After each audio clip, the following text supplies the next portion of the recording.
जय हिंद दोस्तों। आज हम लोग ये जो प्राचीन भारत का अपना चैप्टर 5 है, महाजनपदों का उदय, इसको हम लोग देखेंगे। ठीक है। तो इसमें हम लोगों को देखना है कि जो महाजनपद हैं उनका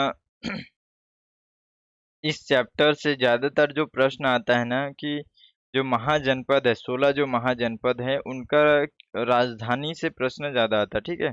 उनका राजधानी कहाँ है, वर्तमान में कहाँ पे कौन सा क्षेत्र है, तो इसी से ज़्यादा प्रश्न आता है। तो हम लोग इस चैप्टर से केवल उसी को देखेंगे, तुरंत देख लेंगे, लगभग 5 मिनट में इसको हम लोग कंप्लीट कर लेंगे। ठीक है ना। और बाकी आप अगर पिछला वीडियो नहीं देखे हैं तो उसको आप देख सकते हैं, हमारा पूरा इसमें प्लेलिस्ट है। लगातार हम लोग 9 बजे रोज एक वीडियो हमारा आता है, उसमें हम लोग चैप्टर वाइज आगे बढ़ते रहते हैं। ठीक है ना। तो चलिए आज हम लोग देख लेते हैं महाजनपद का जो जितना इम्पोर्टेंट जो महाजनपद हैं, जिनकी राजधानियां, जो क्षेत्र वगैरह, वो सारी चीज़ों को आज हम लोग देखते हैं इसमें।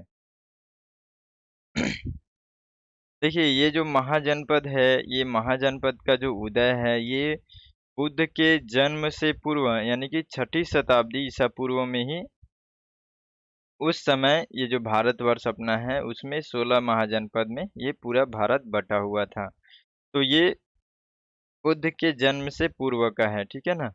तो उनका जो ये जो अंगुत्तर निकाय करके है, ये बौद्ध ग्रंथ है, अंगुत्तर निकाय है, उसी से ये जानकारी मिलता है। इसका मतलब क्या है कि भारतवर्ष जो था वो 16 महाजनपदों में बटा हुआ था, फिर बुद्ध को ये सब नॉलेज हुआ होगा, फिर उनके ग्रंथ में ये मिला हुआ है। ठीक है।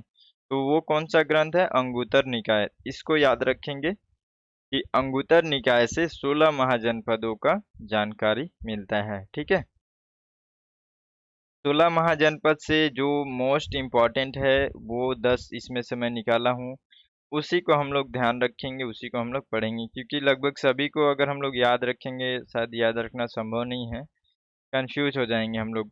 अगर हम लोग 10 को अच्छे से रट लेना, अगर आपके हिसाब से अगर आप 5 भी अच्छे से याद कर लोगे तो आपको ऑप्शन में जब आएगा तो आप उसको सही गलत करके, जो आपको कंफर्म है उसको सही करके, इस तरीके से भी आंसर निकाल सकते हैं। ठीक है। तो हम लोग कोशिश करेंगे कि 10 जो है इम्पोर्टेंट उसको याद रखने का। देखिए देखते हैं, महाजनपद जो है, महाजनपद है, फिर राजधानी है, उसका आधुनिक जो क्षेत्र है, अभी के स्थान, अभी अभी के स्थिति में कहाँ पे है वर्तमान में, उसको हम लोग देखेंगे। तो सबसे पहला हमारा अंग। ठीक है। अंग की जो राजधानी है वो चंपा है, और जो उसका क्षेत्र है वो भागलपुर, मुंगेर, बिहार में। तो ये जो अंग है वो कहाँ पे, आपको ये महाजनपद कहाँ था उस समय? बिहार में था। तो इसका राजधानी क्या है? चंपा।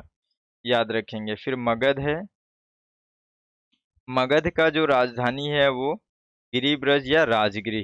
ठीक है। और ये कहाँ पे है? ये भी पटना में, ये पटना गया बिहार में है ये।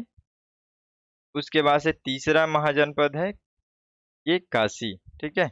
इसका राजधानी है वाराणसी, और वाराणसी के आसपास जो उत्तर प्रदेश का क्षेत्र है उसके अंतर्गत ये आता है। चौथा महाजनपद है वत्स।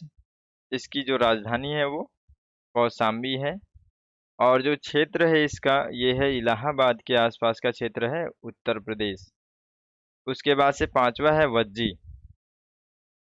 ये राजधानी है इसका वैशाली या विदेह या मिथिला, ये नाम से ये जाना जाता है। ठीक है।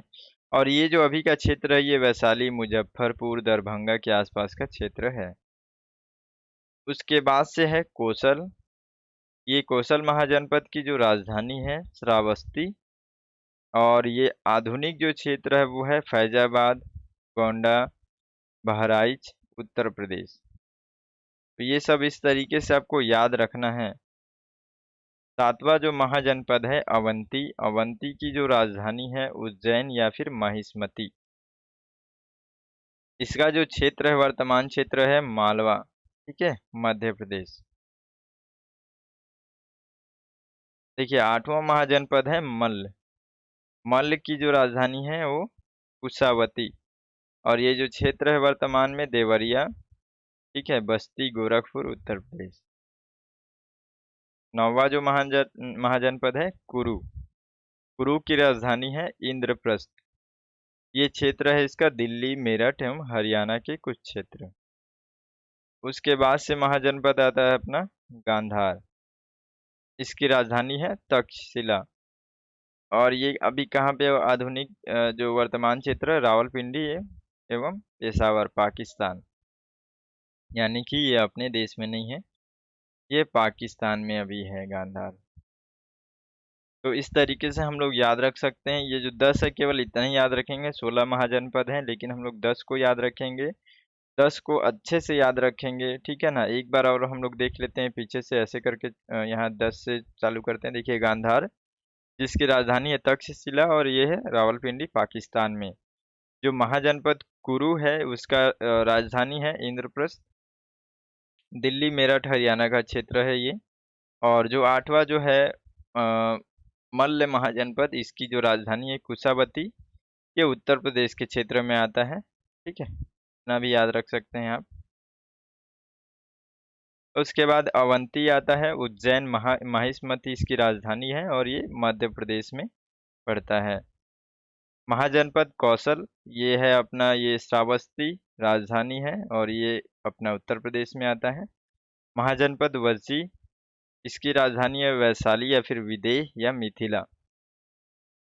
ये अपना वैशाली, मुजफ्फरपुर, दरभंगा के आसपास का क्षेत्र है।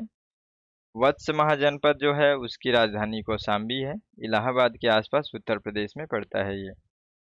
काशी महाजनपद है, जिसकी राजधानी राजधानी ये वाराणसी है और वाराणसी के आसपास उत्तर प्रदेश में पड़ता है। मगध जो है, मगध महाजनपद, इसकी जो राजधानी है गिरिब्रज या राजगृह, ये गया, पटना, ये बिहार में पड़ता है। अंग जो है, अंग महाजनपद, इसका ये राजधानी है चंपा। इसका जो क्षेत्र है वो भागलपुर, मुंगेर, बिहार में। तो इस तरीके से आप इसको अच्छे से नोट्स बना करके याद रख लिए, कहीं चिपका करके इसको रख लीजिए। बार बार उसको आपको देखना है, बार बार याद रखना है, तब जा करके याद रहेगा आपको। क्योंकि इस चैप्टर से लगभग 99% जो प्रश्न आते हैं वो इन्हीं के राजधानी से आते हैं, ठीक है। तो आप इसको याद रखेंगे। तो इस तरीके से ये हमारा चैप्टर जो है वो कंप्लीट हो गया। इसको हम लोग को बस इतना ही ध्यान रखना है, जितना एग्जाम के हिसाब से जो जरूरी है बस उसी को याद रखेंगे, ठीक है।